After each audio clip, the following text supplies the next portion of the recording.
안녕하세요. 말씀 묵상 이광재 목사입니다. 저희는 오늘 어제 이어서 계속해서 5장 말씀을 볼 텐데요. 5장 말씀의 핵심은 무엇입니까? 그렇습니다. 4장의 승리에 대해서 하나님 앞에 찬양으로 반응하는 그러한 시로 구성되어 있는 그런 장입니다. 따라서 하나님께서 어떻게 이스라엘 백성들을 승리 가운데 인도하셨는지 그 과정들이 상세하게 나타나 있는 것이 특징이죠. 시로서 하나님을 찬양하는 5장 말씀 오늘 계속해서 보면서 또 하나님께서 저희들에게 주시고자 하시는 중요한 이 메시지가 무엇인지 저희들이 귀 기울여 듣는 시간 갖도록 하겠습니다. 제가 기도하고 시작하겠습니다. 하나님 아버지 감사합니다. 오늘 하나님께서 또 귀한 말씀을 주셨습니다. 하나님의 승리를 찬양하며 또 하나님의 승리가 어떻게 해서 완성되었는지를 기억하며 하나님께 영광 돌리며 이것이 저희들에게 너무나 소중하기에 오늘도 말씀하시는 그 음성 가운데 저희들에게 주시는 교훈을 저희들이 깨닫기 원합니다. 성령님 동행하여 주시옵시고 가르쳐 주시옵시고 조명하여 주시옵소서. 감사드리며 예수님의 이름으로 기도드립니다. 아멘. 제가 사사기 5장 12절에서 22절 말씀을 봉독해 드리도록 하겠습니다. 깰지어다 깰지어다 드보라여 깰지어다 깰지어다 너는 노래할지어다 일어날지어다 바라기여 아비노함의 아들이여 내가 사로잡은 자를 끌고 갈지어다.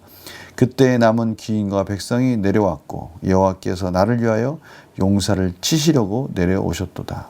에브라임에게서 나온 자들은 아말렉의 뿌리 박힌 자들이요 베냐민은 백성들 중에 너를 따르는 자들이요 마길에게서는 명령하는 자들이 내려왔고 스불론에서는 대장군의 지팡이를 잡은 자들이 내려왔도다. 이사갈의 방백들이 드보라와 함께하니 이사갈과 같이 바락도 그의 뒤를 따라 골짜기로 달려 내려가니 르우벤 시냇가에 큰 결심이 있었도다. 내가 양의 우리 가운데서 앉아서 목자의 피리 부는 소리를 들으면 어찌 됨이냐. 르우벤 시냇가에서 큰 결심이 있었도다. 길르앗은 요단강 저쪽에 거주하며 다는 배에 머무름이 어찌 됨이냐. 아셀은 해변에 앉으며 자기 항만에 거주하도다. 스불론은 죽음을 무릅쓰고 목숨을 아끼지 아니한 백성이요 납달리도 들의 높은 곳에서 그러하도다. 왕들이 와서 싸울 때에 가나안 왕들이 무깃도 물가 다낙에서 싸웠으나 은을 탈취하지 못하였도다. 별들이 하늘에서부터 싸우되 그들이 다니는 길에서 시스라와 싸웠도다. 기송강은 그 무리를 표류시켰으니 이 기송강은 옛 강이라. 내 영혼아 내가 힘있는 자를 밟았도다. 그때의 군마가 빨리 달리니 말급소리가 땅을 울리도다. 아멘.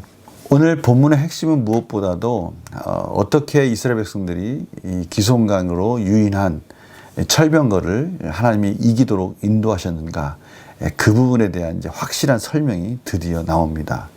이 부분이 참 중요한 부분이겠죠. 19절, 20절, 21절입니다.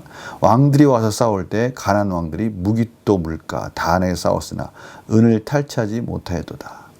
이제 기송강에서 가나안 왕들이 유인책에 의해서 그것을 모여서 싸움을 벌였다는 것이죠. 그때 20절에 보니까요. 별들이 하늘에서부터 싸우되 별들이 하늘에서부터 싸웠다. 그들이 다니는 길에서 시스라와 싸웠다. 이 별들이 시스라와 싸웠다는 것이죠. 이것이 구체적으로 어떤 의미입니까? 별들 그러면 하나님께서 만든 피조물이죠. 가나안 족속에 있어서도 이러한 피조물들을 운행하는 그러한 신들을 섬기겠죠. 그러나 진정으로 이 모든 만물을 움직이시는 분은 하나님이시라는 것을 이 가나안 이 군대들에게 보여준 겁니다. 가장 핵심적인 21절이죠. 기송강은 그 무리를 표류시켰으니 바로 이 부분입니다.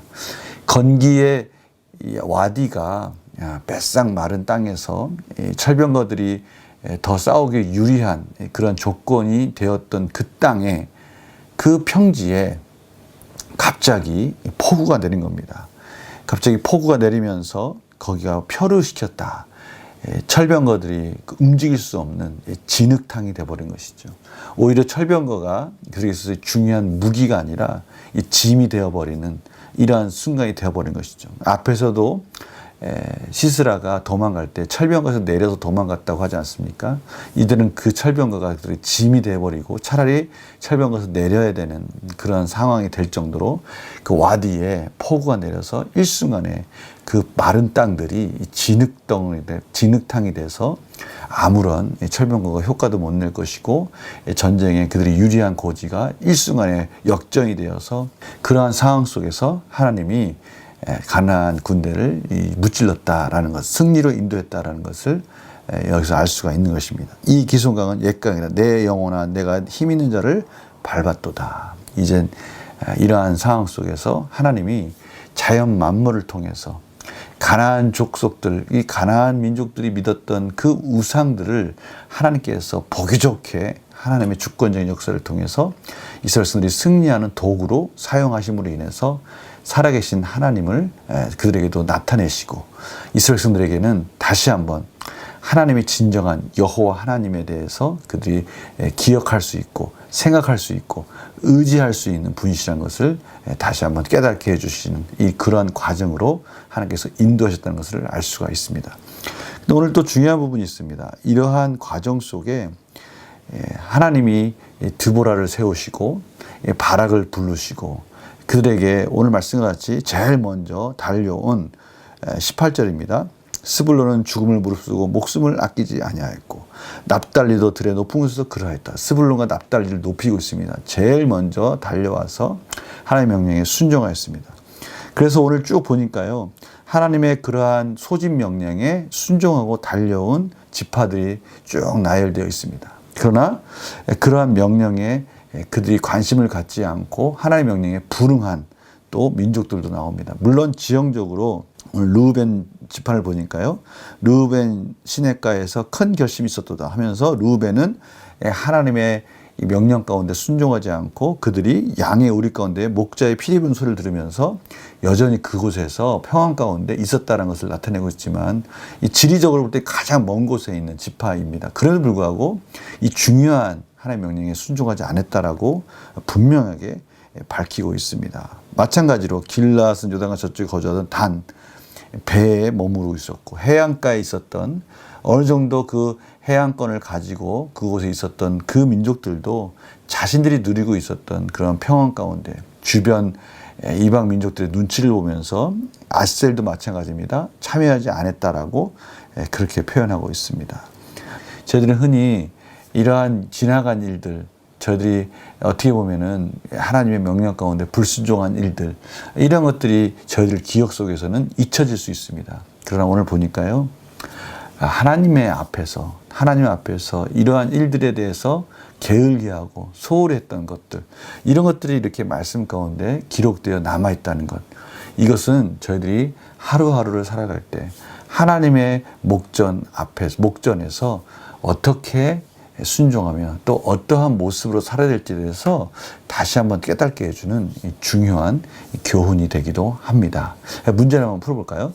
드보라는 왜 여호와의 전쟁에 참여한 자들을 칭찬합니까? 하나님 말씀 가운데 그들이 모든 것을 제껴두고 하나님의 명령을 우선순위에 두고 순종하여서 믿음으로 하나님께서 주신 그 승리를 합력해서 선을 이루는 일에 앞장섰기 때문에 당연히 자신들의 유익이 아니라 자신들의 그 지파만의 개인적인 이기적인 마음이 아니라 하나님의 나라를 위해서 하나님이 세우신 하나님의 그 비전을 이루기 위해서 앞다투어 달려와서 도와주는 이런 모습 속에서 하나님께 영광이 되는 그런 기록으로 남겨있는 그런 모습으로 드보라가 그들을 지금 칭찬하고 있는 모습을 저희들이 보게 됩니다.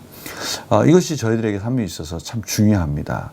하나님의 일, 하나님의 사역을 위해서, 하나님의 나라를 위해서 하나님이 명령하신 이러한 중요한 영적 전투, 하나님의 중요한 하나님 나라를 위한 복된 사역들, 이러한 자신의 유익과 또 자신의 안락한 환경들에 안주할 수도 있음에도 불구하고 굳이 이렇게 참여해서 하나님 명령에 순종하는 모습, 충분히 칭찬받을 일이다라는 것을 저들에게 말씀해 주고 있는 것이죠.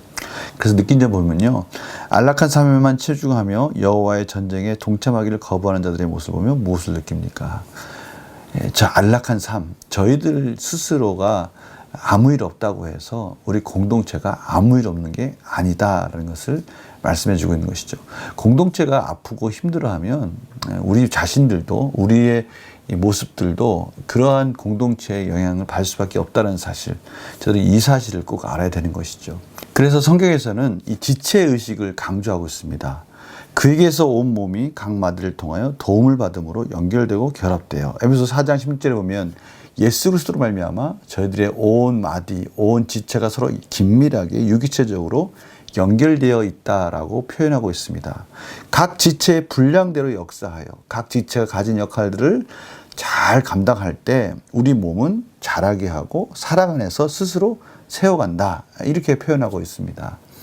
바로 이 부분 중요한 것이죠. 이스라엘 백성들이 지금 한 지체가 어떻게 보면 그 지파가 아픈 것 같지만 그 지파가 아프다는 것은 이스라엘 전체가 아프다는 것인데 이것을 올바르게 깨닫지 못한다는 것, 이 부분에 대해서 지금 정확하게 지적하고 있는 것입니다. 결국 이러한 방과는요, 이스라엘 전체가 아픈 것이고 이스라엘 전체가 멸망의 길로 지금 가고 있다는 증거가 되기도 하는 것이죠. 그래서 이것이 참 중요한 것입니다. 하나된 이스라엘이, 하나된 각 지파가 12지파가 나눠져 있지만 하나된 지파가 이제는 각기 스스로가 따로따로 행동하고 있다는 것, 이것은 그 하나님의 나라, 하나된 하나님 나라가 분열되는 참으로 부정적이고 결국은 망하고 있는 이러한 참으로 안 좋은 징조들이라고 지금 표현하고 있는 것입니다. 그래서 저희들에게는요, 이러한 부분에 대한 자각이 필요합니다. 오늘 바로 그런 메시지를 주시는 거예요. 세상적인 삶에 몰두하느라 내가 부르심이 응답하지 못하고 있는 것은 무엇입니까? 내가 응답하지 못하고 있다. 내 자신의 세상적인 욕망이 결국은 하나님 안에 하나 되고 하나님의 뜻을 이루어가는 데 있어서 게으르게 만든다는 것이죠.